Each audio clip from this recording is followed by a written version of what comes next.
Hello again, everybody. This is Trig coming to you live here on Monday, May 5th, Cinco de Mayo.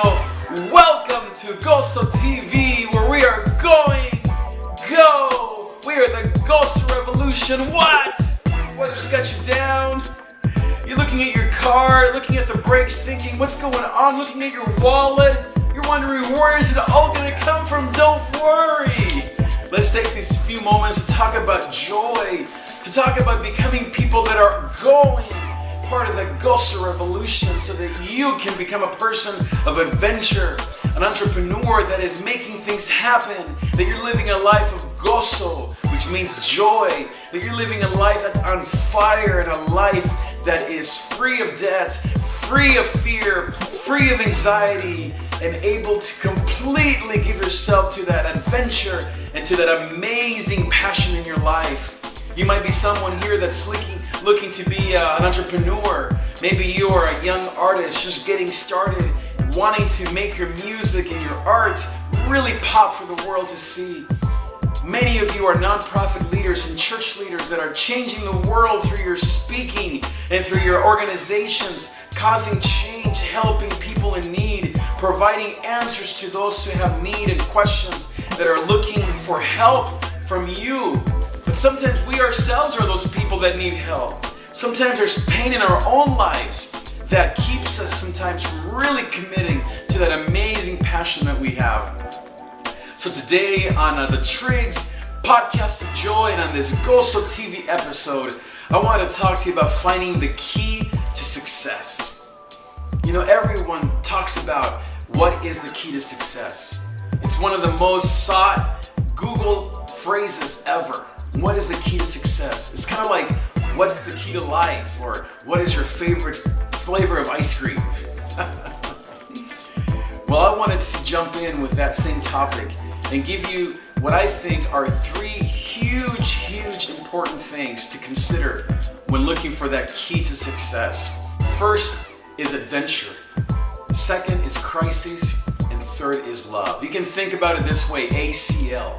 I remember when I was in college, I tore up my knee and I messed up my anterior cruciate ligament, my ACL. Like basketball players, you know, they go through these crazy, painful experiences in life. But for most of them, they come back and they're able to be even better than before. So ACL adventure, first adventure. I am convinced that for us to have success in life in whatever field you're in, you have to be about the adventure. You have to consider what is that amazing, radical thing out there that you want, that you feel called to do. The thing that is burning a hole in your heart. That thing that when you think about it at night, that when you write it down, that when you listen to those lyrics of that amazing song or you see those amazing people on the screen, you say, that is what I want to do. That's the adventure that I want to live. That's that creative outlet. That's that dream that I want to pursue. And before you even get into like all the reasons why you can't accomplish that dream or you haven't or all the excuses, think and meditate and quiet yourself on the adventure. So here's how you can do that. Grab a piece of paper and draw a line down the middle. On the left column, write all your dreams, at least 10 of them. That can be easy for some, really difficult for others. At least 10 out of the box, radical dreams. For me is I want to be, by 2017, June 2017, when our daughter Canela graduates from high school, I want to be able to be at a financial place where she can go to any Ivy League school that she wants to go to. That is one of my dreams. I have others, but that motivates me to continue to do what I'm doing as an entrepreneur, as a creative, spiritual guide. On the right hand of this paper, I want you to write every possible reason why you can't do it, why you can't accomplish your dreams. Age, education, money, debt, illness, everything that you can think of, your past, alcoholism, what people think, your boss, your current job, failures, regrets, everything that you can think of, write it down on the right hand side. Dreams on the left side, and then regrets threats on the other side, or failures, or trials, or obstacles. And then what I want you to do is, with a pen, a black marker on the right column only, I want you to begin to cross out anything that's not a growth opportunity. So if there are things on there that cannot be used to actually help you grow, then cross them out. And only leave the things on that right-hand side that are still crises, that are still difficulties and obstacles, but that you can see how God and how life can actually use that situation to help you grow and help you accomplish your dream, okay? That's adventure. Number 2 is crises. Speaking of crises, I am convinced that crises is the fuel to creativity.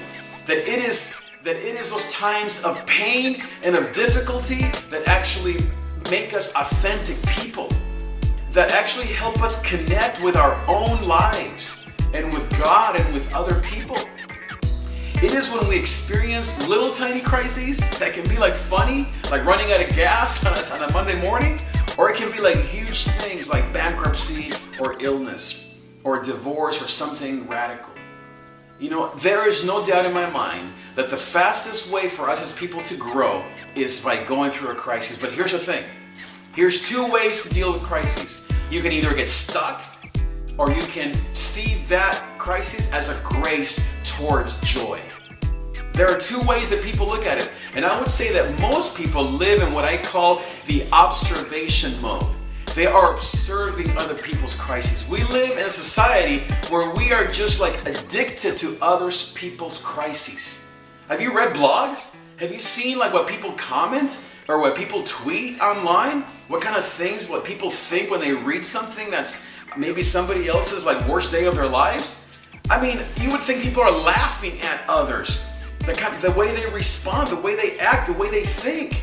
I used to be that way, very judgmental to anyone who had something, bad happen in their lives. I thought I was so perfect. Stop that. Instead of living in that attention crisis deficit where you're constantly wanting to see other people's like crises and poke and make fun and think that you're so much better than them, instead look at your crises as a time where you can grow towards that creativity, towards that adventure, towards that business that you want to start. For me, for example, I've dealt with anxiety many times, for the last 4 or 5 years, really in some ways since I was a little boy.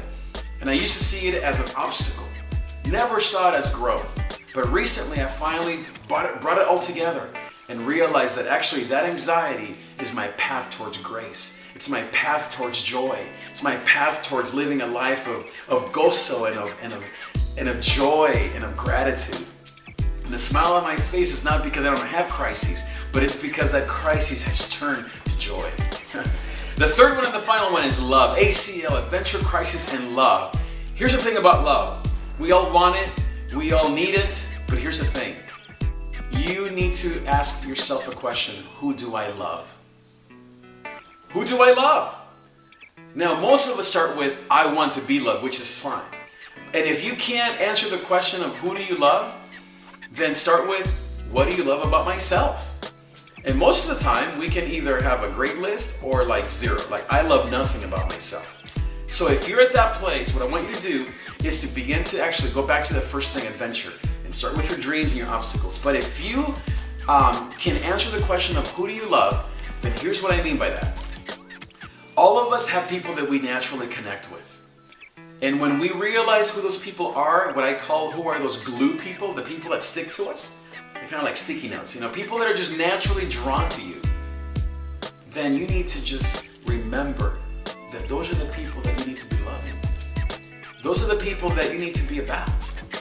Those are the people that you need to be asking God, or whatever faith you have, or whatever way that you connect with what's really transcendent and huge in life. You need to ask God to give you love and more love for those people.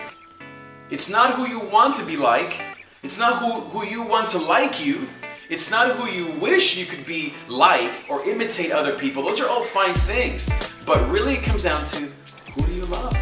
And really maybe another question to ask you is, do you really love people? Without love, it is impossible to please God. It is impossible to be successful in business. Without faith, it says, it is impossible to please God. I would say without love, it is impossible to be successful in anything that you do. Are you lacking in love? Ask God, give me love. And who are you going to love? The people in your life. The people, for me, every Thursday night when I go and lead worship at Celebrate Recovery, you know, I do that because I really love those people. Because you know why? Because I am them. And that's a huge practical step to know who you love. Who are you? Who are the broken parts of you? Who are the adventurous parts of you? What is that part of you that is just creative and that is the best of you, but also the worst of you? And then once you love yourself and once you receive the love of God, then you need to begin to ask the question, who can I love? ACL. What are the 3 keys to success in business, as an artist, as a nonprofit leader? Adventure, crises, love. Thanks so much for watching, guys. Remember to go to my website, davidtrig.com, for similar stuff. And I really hope that you enjoyed this episode of the Trig's Podcast of Joy of GOZOtv. Have a great rest of the day on this awesome Monday, Cinco de Mayo, Gozo de Mayo. Have a great rest of the day and see you next time.